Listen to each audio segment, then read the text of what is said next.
Alright, doing a quick compare of the SEMA X11 against the Hubsan X4. These are both C's, they're both cameras.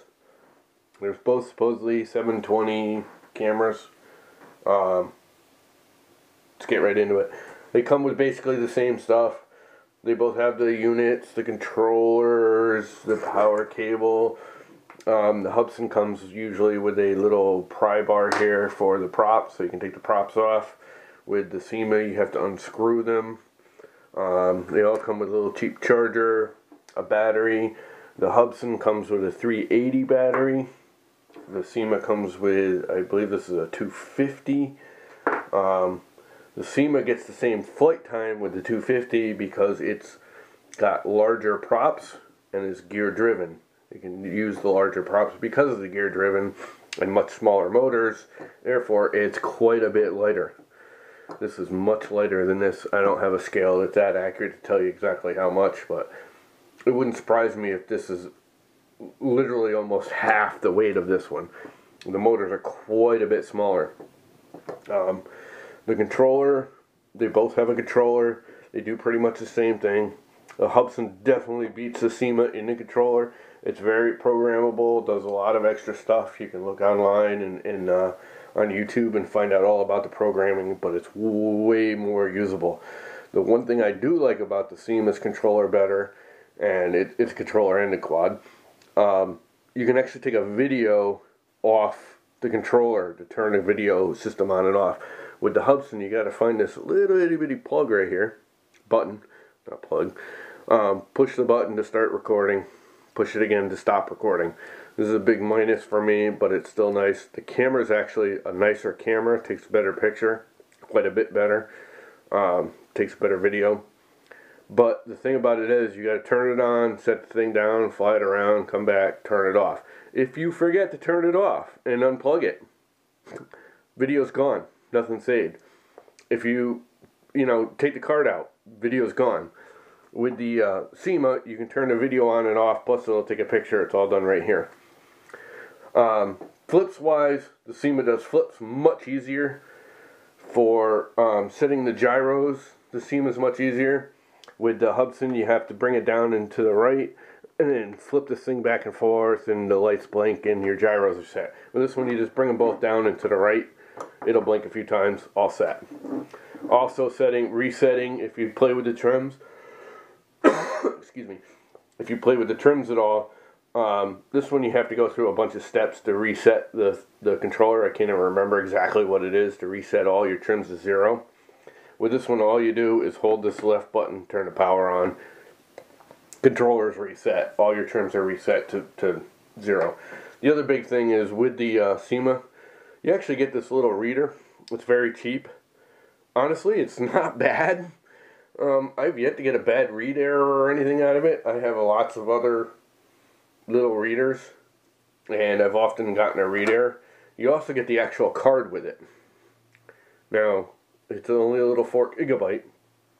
From what I understand, it used to be a 2. Now it's a 4, which is nice. I mean, it's a little bonus, especially when you consider this thing is a good bit cheaper, like 10-15 bucks cheaper on the average, if not more. I paid $37 for this, and I paid almost $70 for that. So it's not quite, but close to half the price. It gets way more flight time on a battery. This little 250 gives me more flight time with this quad than this 380 gives me with this quad. The flight time is just unbelievable. Now, there are some disadvantages in the actual flight quality. The Hubsan's got way more punch. When you snap that sucker, it goes. With this one, it's a little sluggish. It's a little slower. I definitely think it's a better indoor flyer. The other thing about it is where it's lighter and bigger. It's got a bigger profile because of the bigger props. Everything, it kites more. If you get out in the wind, this thing will take off. Now, you can still fly it, no problem. Put it in expert mode. You can fly it, no problem outside. But it definitely has more wind resistant, more wind response. This is more resistant to wind. Definitely. Much quieter. Much, much, much quieter. Much better indoor flyer. I actually like this better, and for only one reason: flight time. The flight time on these things is extraordinary. You literally can almost get bored before the battery runs out, you know, flying inside. If you're flying outside, I would definitely get the Hubsan. I like them both. The one thing I do like about this is it's a lot smoother flyer, even outside.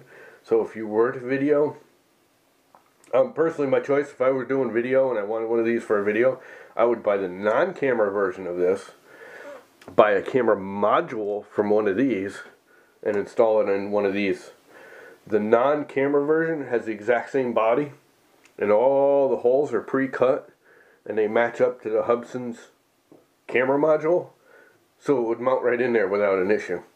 I've literally taken the Hubsan camera lens and screwed it in. It's almost the exact same camera module. I don't know why this one's so much crappier. The lenses are interchangeable. I've actually taken this as a Hubsan lens, and it's improved it a good bit, but it's still, the Hubsan's camera is much better. Some people will much prefer the Hubsan. If you're into high speed and stunts and tricks and just racy styling, the Hubsan's going to be a better one. You're going to get a shorter flight time, but you're going to get faster controls. It's zippier. It's twitchy. It's literally, that's the only word to describe it. It's twitchy. That's why I like this one better for the video. The Hubsan in a hover sits here and does this. It's very twitchy. It's the only way to describe it. This is much smoother. And it flies even better, smooth-wise, with the guard on it. Without the guard, I get the rolling shutter where you get those lines in the video. With the guard, that rolling shutter goes away because it keeps it from vibrating as much. It's smoother flying. The other thing about this one that I don't like is the controller. The actual knobs here, you can see I added extenders on it. These are from like PlayStation, Xbox controllers. They just snap on. It's not easy, but it's not difficult either. They just go over the other controller unit. It improves the controllability of this, particularly the throttle. If I have the stock little button on here instead of these extenders, you're constantly going up and down and up and down. It's hard to get an even flight line hover.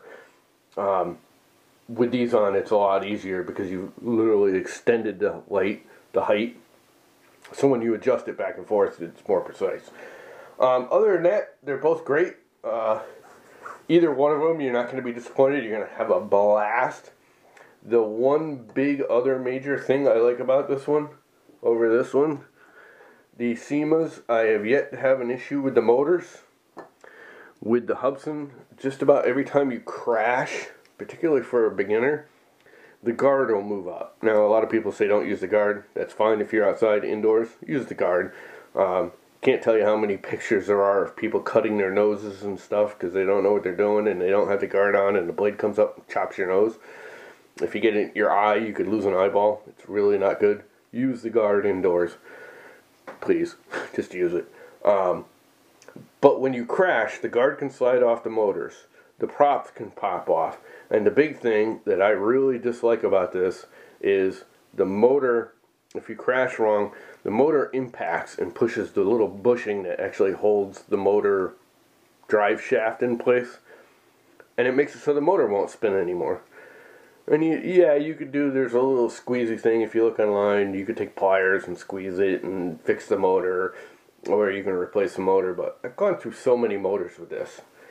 I've had this for like a while now, a couple of weeks at least, and I've flown it way more than I flew this, and I've crashed it way more. I have another one that I gave my father, and all the crashes we've had between the two, we've only broken one prop. That's it. Now, we do always fly with a guard because we're almost always indoors. The guard on this is much more secure. As you can see, there's 3 pins here for each one. They're nice and tight. They're hard to get out. It's actually quite a bit lighter and thinner, but it holds up much better. The guards on these break constantly. This is about the best one. If you look here, you can see it's already been smashed up and twisted.